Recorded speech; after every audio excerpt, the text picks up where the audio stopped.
Hello students, so today we will be talking about the back of thigh and the popliteal fossa.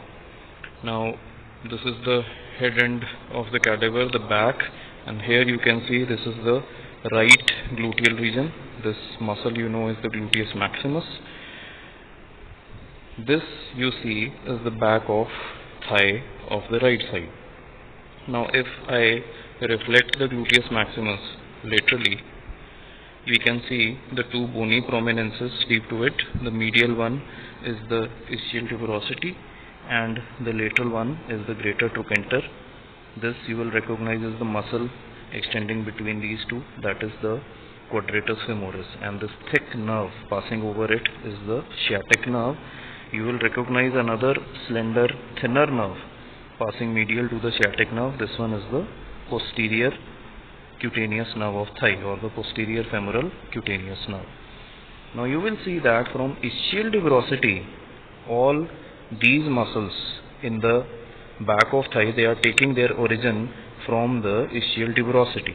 So this is one of the common features of the muscles of back of thigh. These muscles are also known as hamstring muscles. So one of the common features of hamstring muscles is that they take origin from the ischial tuberosity. Then you will see that two of the muscles are going downwards and medially. One muscle is this one, which narrows down into this thin cord-like tendon. This one is the semitendinosus. And then there is another muscle lying deep to it whose origin is thin membranous-like. You can see this very thin membrane-like origin. It is very thin and broad. As we go down and distally, it becomes fleshy. This muscle, because of its membranous origin, is the semimembranosus. Right? These two muscles are going to form the upper lateral boundary of this diamond-like region behind the knee joint and behind the lower 1/3 of femur and the upper part of tibia. This region is called as popliteal fossa. It is diamond-shaped. The upper medial boundary of the popliteal fossa is being formed by the semimembranosus, and over it lying this tendon of semitendinosus. Then you will see that from the ischial tuberosity another muscle is going downwards and laterally. This one is called as biceps femoris. Now why is it called biceps? Because it has two heads of origin. One head originates from the ischial tuberosity. You can see this head. This is coming from the ischial tuberosity, whereas there is another head which is attached to the femur only, the linea aspera, lateral lip of the linea aspera of the femur. This is the other head. Now out of these two heads, if you compare the length, the head taking origin from ischial tuberosity is this long, whereas the head taking origin from femur is just this long. Both the heads distally, they will merge together and insert into the head of fibula, the upper end of fibula. So this head, which takes origin from ischial tuberosity, because it is longer in length, is called as the long head of biceps femoris, whereas the one which takes origin from linea aspera of femur is called as the short head of biceps femoris. Right? Plus there is another muscle which we consider as a hamstring muscle, that is the adductor magnus. Now if I reflect the semitendinosus and semimembranosus laterally, we can see this muscle is the adductor magnus, and a part of it takes origin, we had read in the hip bone, from the lower lateral part of the ischial tuberosity, that is the hamstring part of adductor magnus, and that inserts over the adductor tubercle. Now, so the hamstring muscles, what is their nerve supply? Coming to the nerve supply, now we can see that this was the sciatic nerve. We can see that it passes deep to the long head of biceps femoris. However, the posterior cutaneous nerve of thigh, that passes superficial to the long head of biceps femoris. This nerve is going to supply the skin over the back of thigh over the popliteal fossa as well as the skin over the calf of the leg, upper half of the calf of leg. Right. So this is a cutaneous nerve. This stays deep to the deep fascia and gives perforating branches which perforate the deep fascia and supply the overlying skin, and the nerve itself, it passes through the popliteal fossa, and somewhere in the distal part of popliteal fossa it pierces the deep fascia to become superficial itself. But the sciatic nerve, this is going to provide the motor nerve supply to the hamstring muscles. Now if I reflect the posterior cutaneous nerve upwards, and if I reflect these muscles here, we can see that this is the nerve supply of semitendinosus coming from medial part of sciatic nerve. Then semimembranosus, here we can see the nerve to semimembranosus again coming from medial part of sciatic nerve. So semitendinosus and semimembranosus are the true hamstring muscles. What are the common features of hamstring muscles? They take origin from ischial tuberosity. Second thing is they are supplied by tibial part of sciatic nerve. We will talk later on that sciatic nerve consists of two parts, a tibial part and a common peroneal part. And then they insert on one of the bones of the leg, either the medial bone, that is tibia, or the lateral bone, that is fibula. So semimembranosus and semitendinosus both are taking origin from ischial tuberosity, both are being supplied by tibial part of sciatic nerve, both are being inserted on some part of tibia. Semimembranosus on a posterior groove of the medial condyle of tibia, whereas semitendinosus, it goes forwards and is inserted over the this medial surface of upper end of tibia along with this gracilis muscle. We can see the gracilis is also coming, and the sartorius muscle. Now if I flex the leg a bit by placing a block beneath it, we will see that these tendons loosen up, and this is the tendon of semitendinosus, this is the tendon of gracilis, this is the tendon of sartorius. These all are going to insert towards the medial aspect of upper end of shaft of tibia. Right? Okay. Then what about biceps femoris? The long head of biceps femoris is not a true hamstring, because originally its origin was coming from some part of the sacrum and ilium bones. However, in humans its origin has come down from the ischial tuberosity, and its upper part is now remaining as the sacrotuberous ligament. So long head of biceps femoris is not considered as a true hamstring, but still it has the features of hamstring muscle. The origin from ischial tuberosity, supply by tibial part of sciatic nerve, insertion on one of the bones of leg, and action being the flexion of knee joint and extension of the hip joint. What about short head of biceps femoris? The short head, here we see, this is the short head of biceps femoris. This is not originating from ischial tuberosity. This is taking origin from the femur, and this derives its nerve supply from the lateral part of sciatic nerve, which is the common peroneal nerve. Right? So this is not considered as a hamstring muscle, the short head of biceps femoris. Neither it is taking origin from ischial tuberosity, and nor is it receiving its nerve supply from tibial part. It is receiving this nerve supply from the common peroneal part of sciatic nerve. Right? And then, okay, coming to adductor magnus, if I reflect the semitendinosus and semimembranosus laterally, we will see that there is a gap in the adductor magnus. This is the adductor part of adductor magnus, and lower down there is a hamstring part of adductor magnus which inserts on the adductor tubercle. Between the two there is a hiatus through which you will see that the popliteal vein and the popliteal artery are emerging. This was actually femoral artery and femoral vein lying in the adductor canal, but now when they have entered the popliteal fossa, we start calling them as the popliteal vein and the popliteal artery. Right? Okay. Then coming to the popliteal fossa. Now if I again extend the knee joint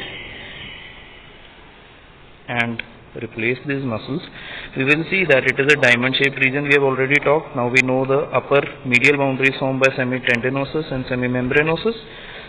Upper lateral boundary is formed by biceps femoris. The lower medial and lateral boundaries are formed by the medial head of gastrocnemius and lateral head of gastrocnemius. We will be covering this muscle in the back of leg, but now for the moment you can remember that the medial head of gastrocnemius and lateral head of gastrocnemius form the lower medial and the lower lateral boundaries of the diamond shaped popliteal fossa. Now this fossa is actually appears like a fossa when the knee joint is flexed. When the knee joint is completely extended, it actually bulges out a bit. Why does this happen? When we flex the knee joint, then the tendons of the semimembranosus, semitendinosus and biceps femoris, they stand away or posterior from the femur. Hence, making the boundaries of the popliteal fossa more prominent, and the body of the fossa lies comparatively deeper to the margins.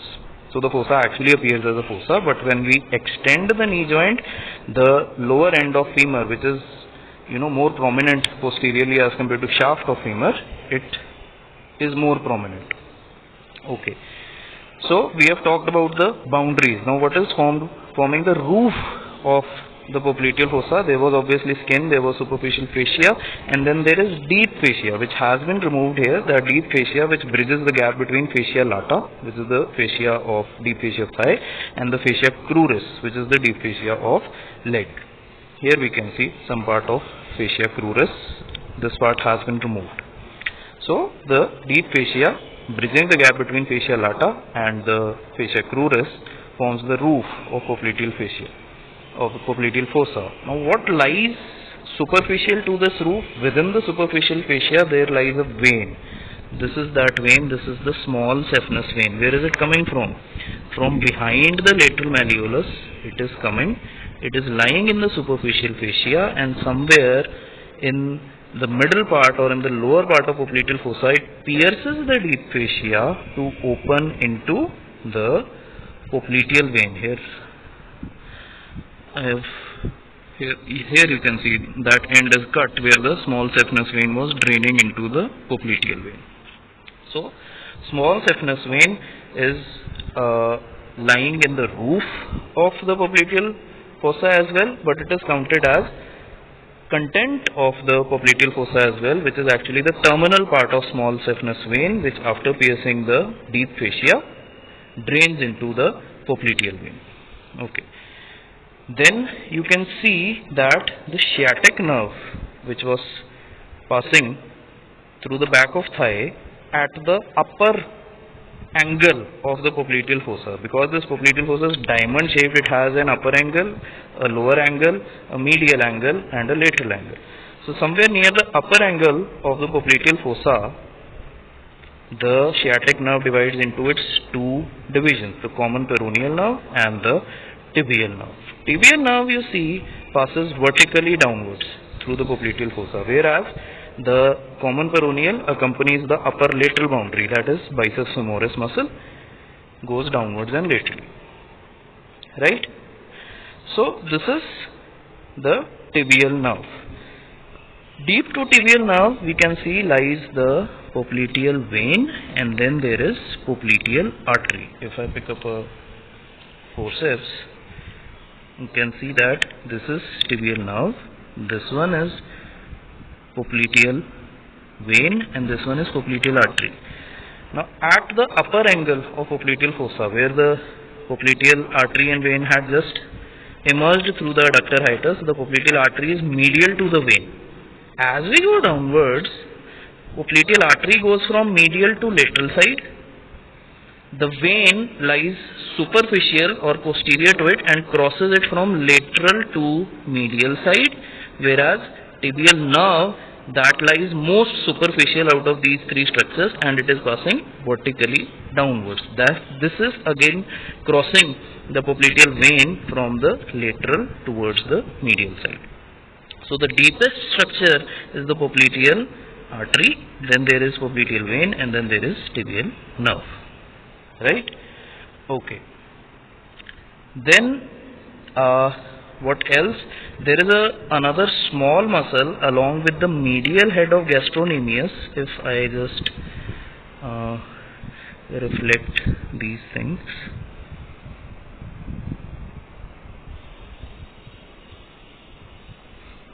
This is a very long and slender tendon, which in the dissection of back of leg you will see it goes downwards and reaches the heel or the calcaneum bone. This is the tendon of plantaris muscle. So plantaris and the lateral head of gastrocnemius, they together form the infero-lateral boundary of popliteal fossa. Right? Okay. So the tibial nerve is going to supply the medial head of gastrocnemius, lateral head of gastrocnemius, plantaris. There is another muscle called as soleus, and then there is another muscle called as popliteus. So all these muscles are supplied by the tibial part of sciatic nerve. These are the motor branches. It gives a cutaneous branch as well. That cutaneous branch is, where is it? This one. This is the sural nerve. You can see this is also arising from the tibial nerve. This supplies the back of leg in its lower half. Right?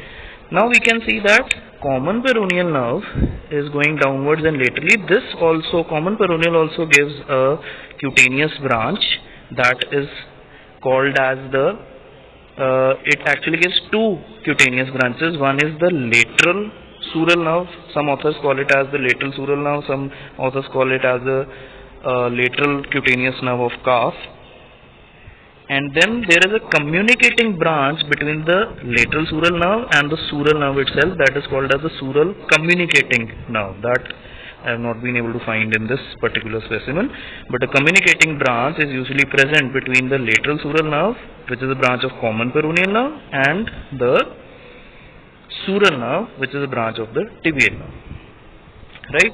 Then the common peroneal nerve, here you will see that it is going downwards and it winds around the neck of fibula. If we see the tendon of biceps femoris, where is it going and inserting? It is inserting over the upper end of fibula. There is upper end or head of fibula, below that is the neck of fibula. The common peroneal nerve, it winds around, first it lies behind the head of fibula and then it winds around the neck of fibula. This is the most common area where this nerve can be injured, and that condition leads to foot drop, something called foot drop. Again, we will do that in the lecture on back of leg. Then, not back of leg, in the anterior compartment of leg. Then there is the branches of the popliteal artery. Before that, the floor of popliteal fossa. We have done that the roof is formed by the deep fascia, superfascia, fascia and the skin. Then we have done the boundaries. Then the floor of popliteal fossa is formed by, first of all, see this shining surface. This is the popliteal surface of femur. Remember the lower part of shaft of femur, where the linea aspera diverges into two, the medial and the lateral supracondylar ridges. The area between them, the triangular area between them, is the popliteal surface, which was also called as the bare area of femur. This is forming the floor of upper part of the popliteal fossa. Below that, the floor is formed by the posterior part of fibrous capsule of knee joint, which is covered by something called as oblique popliteal ligament. The fibers are visible here, but you will study about this in the knee joint. So the oblique popliteal ligament, below that some part of posterior part of upper end of tibia, and below that there is a muscle called as popliteus. That is not visible here, but the fascia covering popliteus muscle forms the floor of lower part of the popliteal fossa. Right? And you can see that the tibial nerve supplies muscular branches to all the muscles. We have already talked about them. It gives a cutaneous branch, that is the sural nerve, and it gives articular branches also, which are the superior medial genicular, the middle genicular, and the inferior medial genicular. The middle genicular that pierces the fibrous capsule of knee joint to enter the knee joint and supply the intracapsular structure. Similarly, the common peroneal nerve gives the superior lateral genicular, inferior lateral genicular, and a recurrent genicular branch. Now similarly, the popliteal artery also gives certain branches. Out of those branches, these are visible. These one are the superior lateral genicular, and on the medial side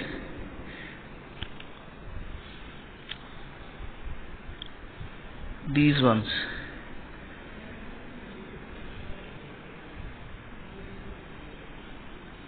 Those that are visible in the depth, these are the superior medial genicular, and then there are middle genicular branches which are going to pierce the capsule of the knee joint, posterior aspect of capsule of knee joint, and then there are inferior medial and inferior lateral genicular branches. They form an anastomosis around, a vascular anastomosis around the knee joint to maintain the circulation to the leg when the leg is extremely flexed at the knee joint, because when the leg will be flexed, the popliteal artery is bent, compromising the blood flow through it. So at that point, the blood flow to the leg is maintained by this anastomosis between the superior genicular vessels, which arise above the level of bend, and the inferior genicular vessels, which arise below the level of the bend. So that is the genicular anastomosis, right? Okay. So another thing is that in case of sciatic nerve, all the muscular branches arise from its medial aspect. So the medial side of sciatic nerve is dangerous, whereas the lateral side of sciatic nerve is safe. Whereas in case of the tibial nerve, all the branches arise from the lateral aspect except the branch to medial head of gastrocnemius, that arises from medial side of tibial nerve. So all the branches to lateral head of gastrocnemius, to plantaris, to soleus, to popliteus, they all arise from lateral aspect of the tibial nerve. So lateral side of tibial nerve is dangerous, medial side is comparatively safer. One last point in the popliteal fossa is that the nerve to popliteus, that it is not visible here, but it reaches the lower border of popliteus muscle, then winds around it and supplies the popliteus from its deep or anterior surface. And this nerve passes deep to the plantaris muscle, whereas all the other branches, that is, I will show you, this is the nerve to lateral head of gastrocnemius, then the nerve to plantaris is where, yes, this is the nerve to plantaris, then even the nerve to soleus. These are all passing superficial to plantaris, whereas the nerve to popliteus passes deep to plantaris, winds around the lower border of popliteus muscle, and then it supplies the popliteus. And another thing that you should know is popliteal artery ends at the lower border of popliteus muscle to divide into anterior tibial artery and posterior tibial artery, or sometimes it trifurcates into anterior tibial artery, posterior tibial artery, and something called as the fibular artery. Okay.